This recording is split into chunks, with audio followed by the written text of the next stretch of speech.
بسم الله الرحمن الرحیم. درنو او قدرمنو لیدونکو السلام علیکم ورحمت الله وبرکاتو.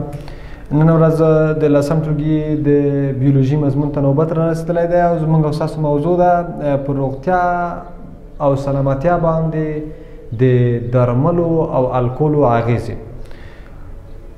دا زموږ او ستاسو موضوع ده. لومړی غواړو چې درمل یا ډرګ دا تعریف کړو. هر هغه کیمیاوي ماده چې د انسان په اعمالو باندې تاثیر ولري دې ته ډرګ یا درمل ویل کیږي. هر هغه کیمیاوي ماده چې د بدن پر اعمالو باندې تاثیر گذاره وي دغه مادې ته به څه ویل کیږي؟ د کیمیاوي مادې ته د به ډرګ یا درمل ویل کیږي. د درمل په مختلفو طریقو سره استعمالیږي. ځینې درمل په پوستکي باندې مخل کیږي لکه ملهم. ځینې درمل چې دي هغه د خولې له لارې خوړل کیږي، خو ولې ځینې د پچکرۍ له لارې تطبیق کیږي. یعنې په مختلفو طرزونو او طریقو سره د دوی هغه استعمال ده. درمل مختلف ډولونه هم لري.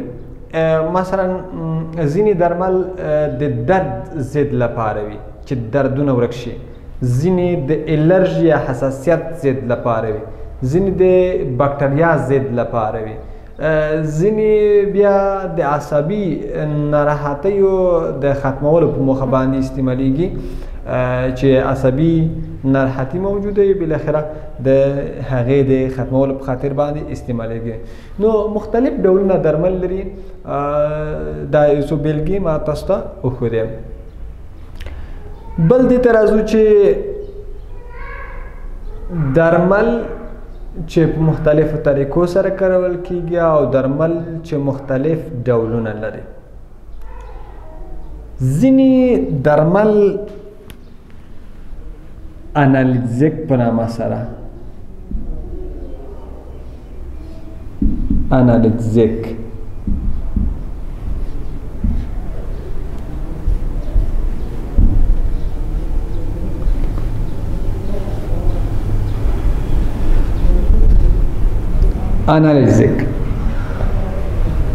دا کوم درمل دي؟ هر هغه درمل چې کله تطبیق شي، کله استعمال شي، په بدن کې یوازې درد له منځه یوسي، درد بېهوشي رانه ولي. ګورئ زموږ او ستاسو بدن کې یو ډول نیورونونه دي، هغې ته ویل کېږي چې سینسوري نیورون، حسي نیورونه ورته ویل کېږي. دا د حسي غړو نه چې پوستکی دی، غاښونه دي، ژبه ده، سترګې دي، پوزه ده، مختلف غړي دي. د دې حسي غړو نه د حسي پیغامونو راخیستنه د دې حسي نیورونو دنده مسؤلیت دی. نو حسي نیورونه د حسي غړو څخه د حسي پیغامونه راخلي. که چیرته د دې غړو تخریب وشي د بهرنیو صدمو او ضربو په مقابل کې، مثلا غاښ درد کوي، دا د غاښ د درد احساس یا د دغه درد دغه پیغام راخیستنه دا د حسي نیورون مسؤلیت دی او بالاخره د دې نه دغه پیغام راخلي چیرته انتقالیږي؟ مرکزي عصبي سیستم ته. او مرکزي عصبي سیستم چې کله انتقال شو موږ ډېر ناارام وو، ځکه هلته د درد مرکز چې د هغه ناارامه ده. نو په همدې سبب سره نو دا حسي نیورونو اوس کله چې دغه درمل وخوړل شي نو دا حسي نیورونو باندې تاثیر دا لري چې دوی دغه درد پیغام له حسي غړو څخه نه انتقالوي. نو په همدې سبب سره د انالجیک درمل هغه درمل دي چې د درد احساس پیغام هغه نه انتقالوي مرکزي عصبي سیستم ته تر څو دغه شخص ناارامه نشي. نو هر هغه درمل چې درد له منځه وړي او په خپله بېهوشي نه راولي دې ته انالجیک وایي. لکه اسپرین چې درد له منځه وړي خو په خپله د بېهوشۍ د رامنځته کېدو باعث نه کېږي. ځینې درمل داسې دي چې هغوی درد له منځه وړي خو په عین وخت کې بېهوشي هم راولي. هر هغه درمل چې په تطبیق سره درد له منځه یوړل شي او تر څنګ یې بېهوشي هم راولي، دې ته به ویل کېږي نشهیي مواد، چې د دغې په زیاتې کارونې سره مونږ او تاسو په احتیاط یا معتدی باندې اخته کېږو، معتدیږو، نو په نتیجه کې بیا مجبور او مکلف یو چې هره ورځ د دغې درملو استعمال وشي. نو لازمه دا ده چې درمل چې دی هغه باید زیات استعمال نشي. بله مهمه مسله دا ده درملو کې چې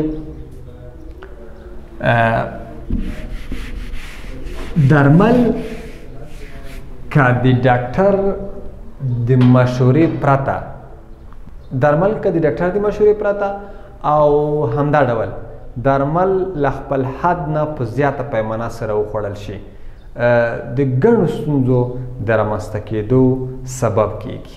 زیاتره وختونه به تاسو دغه معقوله اورېدلې وي چې وایي درمل د زیات درملو خوړل زهر ګرځي په بدن کې او انسان د وژنې سبب کیږي، د مختلفو امراضو د راپیدا کېدو سبب کیږي، مختلفې جینیټیکي ستونزې هم د دې په واسطه باندې رامنځته کیږي. مخکې موږ په دې باندې بحث کوو راتلونکو درسونو کې. د مختلفې جینیټیکي ستونزې هم د په واسطه باندې رامنځته کیږي او مختلفې ناروغۍ. که څه هم زموږ په ټولنه کې د درملو خوراک هغه د خوراک یوه برخه ده، لنډه ده، ځکه موږ او تاسو زیات استعمالوو. سم په سر باندې درد نه وي شوی، بیا موږ د مریو لپاره هم ګولۍ راخیستې وي، د سر دردۍ لپاره هم ګولۍ راخیستې او د تبې لپاره هم ګولۍ او شربتونه راخیستې وي. نو مختلف درمل په مختلفو وختونو کې کارول او د زیات درملو استعمال هغه د ستونزو سبب کیږي. او هر درمل چې باید موږ خورو د یو متخصص یو با تجربه او لایق ډاکټر سره باید مشوره وشي. د مشورې په وسیله باندې دغه درمل وخوړل شي، نه داسې چې مشوره مو نه وي کړې او بالاخره ډاکټر د مشورې پرته درمل خورو. بل دې ته راځو، مثلا ځینې درمل دي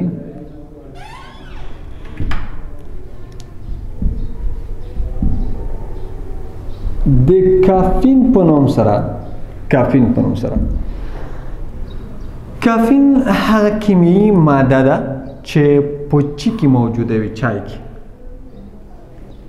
څه لري؟ کافین لري. چای چې دی چای هغه کافین ماده لري. کله چې موږ چای څښو نو وایو چې ستړیا مو ورسره ورکه شوه. دلیل دا وي چې په چای کې د کافین ماده موجوده ده. کافین هغه کیمیايي ماده ده چې په چای کې موجوده وي او د خوړلو پر وخت باندې چې کله وخوړل شي نو له یوې خوا ستړیا ورکوي، ستړیا، او له بلې خوا د خوب ضد حیثیت لري. دغه ماده دوه حیثیتونه لري، یو دا چې د خوب ضد حیثیت لري او دویم دا چې زموږ او ستاسو ستړیا له منځه وړي. بل په ځینو مشروباتو کې د کولا په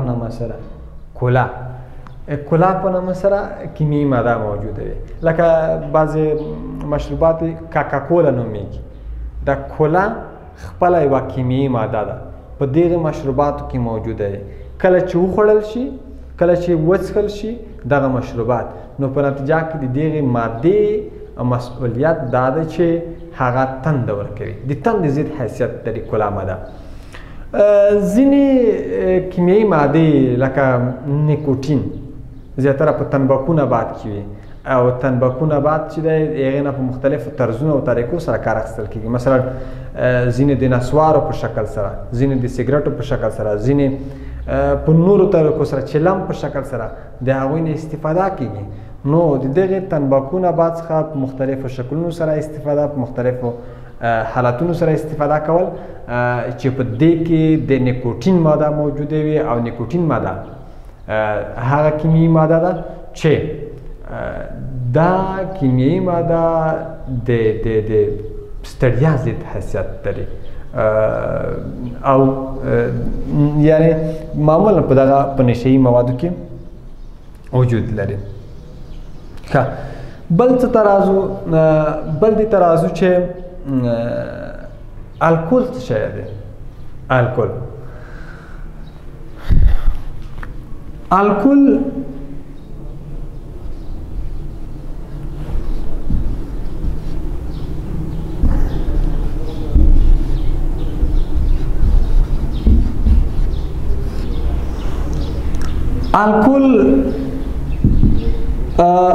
هغه ماده ده چې له میوه‌دانو څخه منځته راځي د دغې الکولو تطبیق یا د دغې الکولو څښاک زموږ او ستاسو د جسمي تعادل او زموږ او ستاسو د فکري تعادل د له منځه تللو سبب کیږي الکول هغه ماده ده چې په نشهیي موادو کې موجوده وي یا دغه الکول چې خپله استخراجیږي معمولا د میوه‌دانو څخه استخراجیږي او مثلا که زه داسې ووایم انګور د انګورو څخه د شراب یا د الکولو جوړېدل په کوم طرز العمل سره صورت نه کله چې انګور ښه خوسا شي بیا دغه په اوبو کې ږدي هغه طرز یې داسې دی چې د زیات وخت لپاره په اوبو کې کېښودل شي کله چې ښه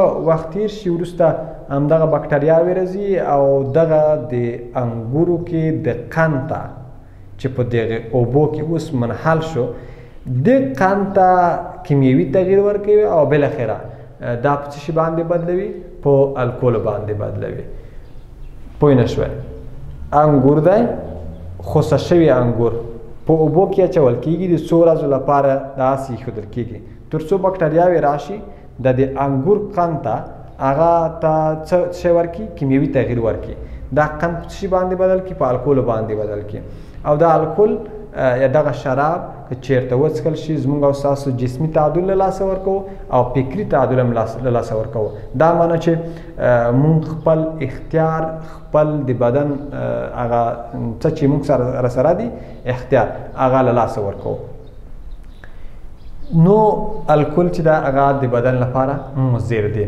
نو لازمه دا ده چې د تطبیق څخه صرف نظر وشي بله مسله دا ده چې په کومو هیوادونو کې چې الکول استعمالیږي یا د الکول د استعمال هیوادونه دي کومې بدبختۍ په هغې کې زیاتې وي ټول هغه هیوادونه چې په هغې کې الکول د خوراک یوه برخه ګرځېدلې ده په هغې کې ترافیکي پیښې په لوړه پیمانه سره وجود لري په هغې کې جنایي جرمونه په لوړه پیمانه سره وجود لري په هغې کې قتل و قتال په لوړه پیمانه سره وجود لري په هغې کې ظلم غلا اختطاف و بالاخره لوی جنایاتونه هغه په لوړه پیمانه سره وجود لري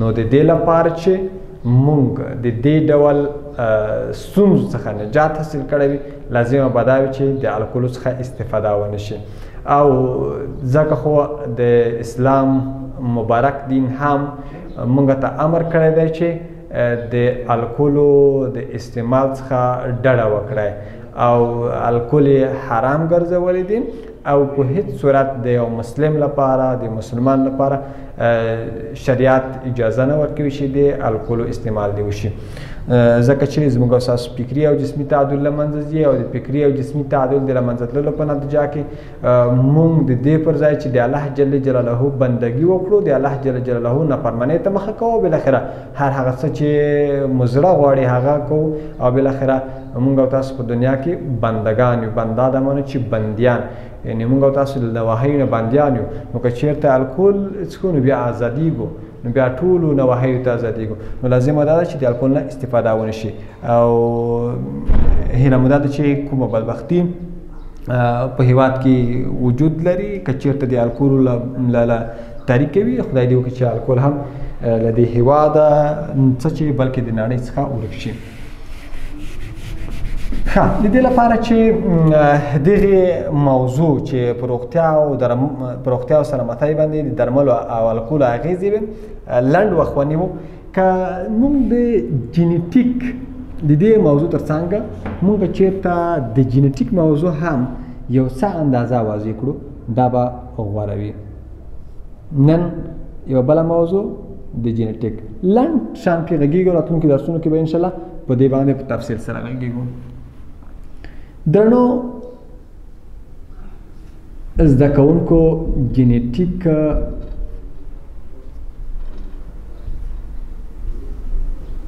ان شاء الله تاسو به په 12م ټولګي کې هم وایي خو پایلې د جینټیک هغه په 10م ټولګي کې ده لومړی راځو د جینټیک تعریف کوو خو لغتاً تعریف کوو د جین نه ده جینټیک د جینټیک کلمه د جینټیک کلمه دا د جین له کلمې نه اخیستل شوې ده د جین کلمه دا بیا په خپله د جینون جرمني کلمې نه اخیستل شوې ده د دغې جرمني کلمې معنی پروډیوس ده څه شی ده پروډیوس څه معنی تولید ځکه دا جین چې ده دا مختلف ارثي خصوصیات هغه تولیدوي په ژوندیو موجوداتو کې چې څومره ارثي خصوصیات وجود لري یا چې څومره صفتونه وجود لري د هر صفت به د جین په واسطه باندې ټاکل شوی وي دی به تولید کړی وي نو په دې خاطر ورته پروډیوس کلمه استعمالیږي که مشخص د جین اصطلاحي تعریف وشي دا خو کلمتن و د جین اصطلاحي تعریف به داسې کوو جن هغه کوچنی ارثي واحد دی جن هغه کوچنی ارثي واحد دی چې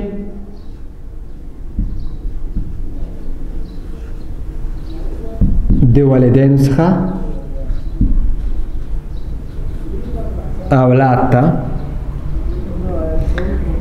اولاد ته دیوی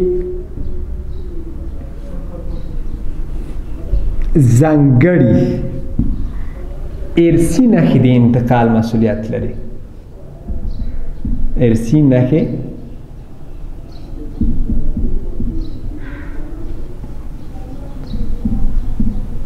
انتقال مسؤلیت لري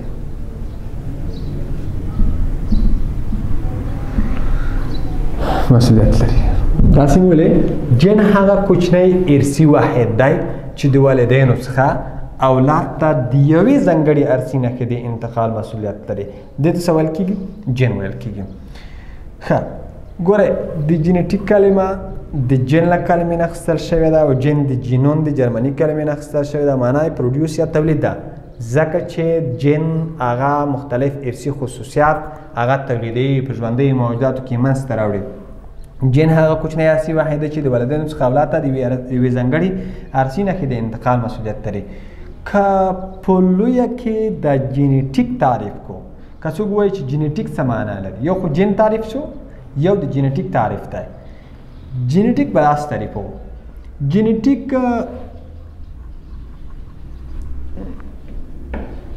هغه د بیولوژي د علم هغه څانګه ده چې د والدینو څخه اولاد ته د ارثي خصوصیاتو د انتقال څرنګوالی تر بحث او څېړنې لاندې نیسي داسې ویلې جینټیک د بیولوژي د علم هغه څانګه ده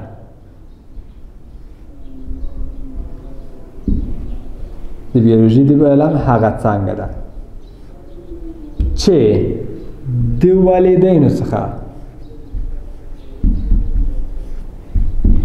اولاد ته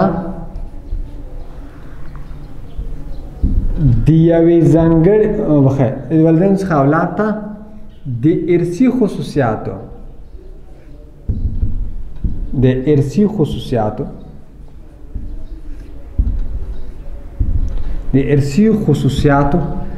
د انتقال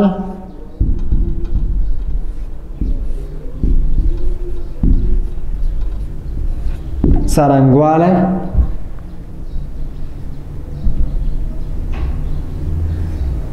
تر بحث لاندې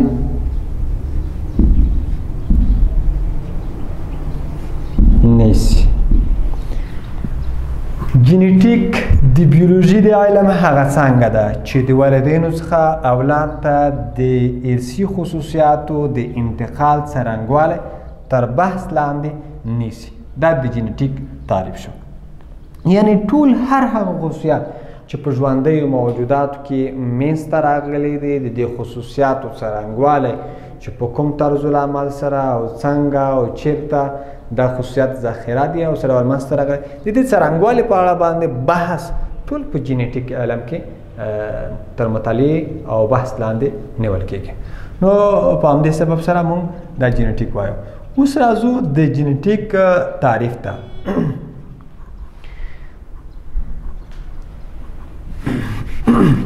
جینیټیک زرګونه کلونه مخکې د نړۍ په هر ګوټ کې هغه منځته راغلی دی. جینیټیک په زرګونه کلونه وړاندې منځته راغلی دی، خو په دې علم باندې په بشپړه توګه نه پوهېدنه هغه د دې سبب و چې جینیټیک علم پټ پاتې وي. که موږ داسې ووایو چې په زرګونه کلونه وړاندې خلکو د حیواناتو په روزنه باندې پیل کړی و، خو دا ټول د جینیټیک برکت و. دلیل دا و چې په حیواناتو کې به معمولا د خلکو هغه نسلونه انتخابول کوم نسلونه چې د خلکو د خوښې وړ نسلونه وو. اوس کله چې پخوا د هر څه وحشي ول، مثلا که غواوې وي، که وزې وي، که میږې وي، یا که نور حیوانات ول، هغه ټول وحشي ول. خو کله چې اهلي کېدل، کورني کېدل، نو دوی به ګټور نسلونه انتخابول. هغه نسلونه به انتخابول کوم چې د ښو خصوصیاتو لرونکي وو، هغه نسلونه به نه انتخابول کوم چې د ښو خصوصیاتو نه لرونکي وو. دا په حقیقت کې د جینیټیک برکات و. مثلا که هغه غوا به انتخابوله چې هغې به ډېرې شیدې ورکولې، هغې به ډېر حاصل ورکوه، یا هغه میږي به انتخابوله چې هغوی ډېرې وړۍ تولیدولې، هغې ډېرې شیدې تولیدولې، ګټور نسلونه وو. نو چې دوی هغه نسلونه انتخابول په حقیقت کې د جینیټیک برکت و، ځکه دوی کې دا خصوصیات چې د ډېرو حاصلاتو ورکړه ده دا د جین له برکته ټاکل شوي وو.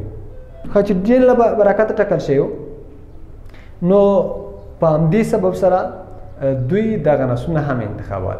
دا چې په جین باندې یا ارثي خصوصیاتو باندې حاکم قوانین چا نه پېژندل، نو جینیټیک هم پټ و. چې په وروسته یو عالم په نوم دی ګروګر میندل د لومړي ځل لپاره وکولی شول چې په ارثیت باندې حاکم قوانین هغه تر مطالعې او بحث لاندې ونیسي او بالاخره په ارثي خواصو باندې حاکم قوانین وپېژني او بالاخره د فادر اف جینیټیک لقب وګټي. او دا یو ښوونکی و د اتریش هېواد و او په یوه بزګره کورنۍ کې زېږېدلی و. د په نباتاتو باندې مختلفې تجربې سرته ورسولې او په نتیجه کې په ارثیت باندې حاکم قوانین وپېژندل. وروسته وایو چې میندل څه کړي دي او څه ډول تجربې یې کړي دي، څه ډول ارثي خصوصیات پېژندل دي. فقط اوس دا زده کړه چې دغه د ارثي خصوصیاتو باندې حاکم قوانین د لومړي ځل لپاره د میندل په وسیله باندې تر مطالعې او بحث لاندې ونیول شول. نو درنو قدرمنو زده کوونکو، نن درس په همدې ځای باندې پای ته رسوو. تر بل درس پورې به چې بیا هم انشاءالله ستاسو په درنه خدمت کې حاضرېږم. تر هغې ما زهید الله ذهین ته اجازه راکړئ. الله مو مل شه، ښه وختونه او ښې چارې ولرئ. سلامت اوسئ.